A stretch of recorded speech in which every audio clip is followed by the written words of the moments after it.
nombre es Jaime Meléndez Fernández, estudiante de la Universidad Peruana Cayetano Heredia de la Facultad de Educación, en la carrera de Educación Intercultural Bilingüe. Bueno, en esta oportunidad voy a presentar una herramienta que se llama la Yupana, una herramienta que sirve para sumar, dividir y multiplicar. Bueno, a continuación le voy a aplicar esta herramienta en la adición. La primera suma que vamos a hacer es la suma de 99 más 88. Bueno, en el tablero vemos, aquí en la Yupana vemos las unidades, la decena, la centena, la unidad de millar y la decena de millar. Bueno, la adición es 99 más 88, y para trabajar con esta herramienta que se llama la Yupana debemos tener semillas o piedras pequeñas. Bueno, en este caso tenemos unas semillas que hemos traído directamente de la selva, que es el guayaba. Voy a trabajar con esto para demostrar, para saber, para aplicar en este caso con lo que es la adición. Bueno, acá tenemos las unidades.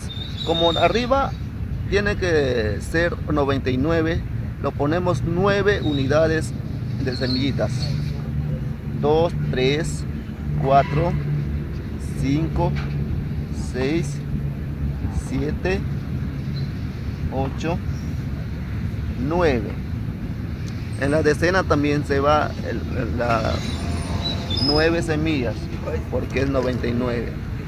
3, 4, 5, 6, 7, 8, 9. 99. Y acá tenemos 9 en la decena, 9 semillas en las unidades, 9 semillas, que significa 99. Abajo tiene que haber 88, cantidad de 88, y los ponemos 2, 3, 4, 5, 6, 7, 8. 1, 2, 3, 4, 5, 6, 7, 8. Para sumar vamos a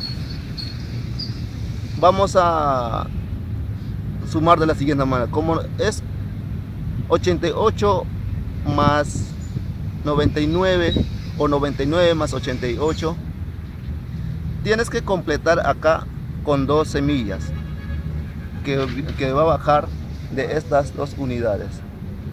1, 2. Si ya no hay espacio, ya sabemos que no hay espacio, este número, esta semilla se baja, equivalente a 10 unidades, que es una decena. Y esto, lo que sobra, simplemente lo bajas. 2, 3, 4, 5, 6. Y una decena pasa al otro lado. Para completar una decena tienes que bajar una semilla y va a completar una decena, y esto también lo baja, y lo que sobra sigue bajando. 2, 3, 4, 5, 6, 7, 8. Como sabemos que esto equivale a una decena, uno ya pasa en la centena, que viene a ser el resultado final. 187 es el resultado final de la Yupana, que sumado 88 más 99 sale exacto. Con esta herramienta se puede trabajar más práctico, más rápido, sin aplicar la multiplicación así en memoria. Muchas gracias.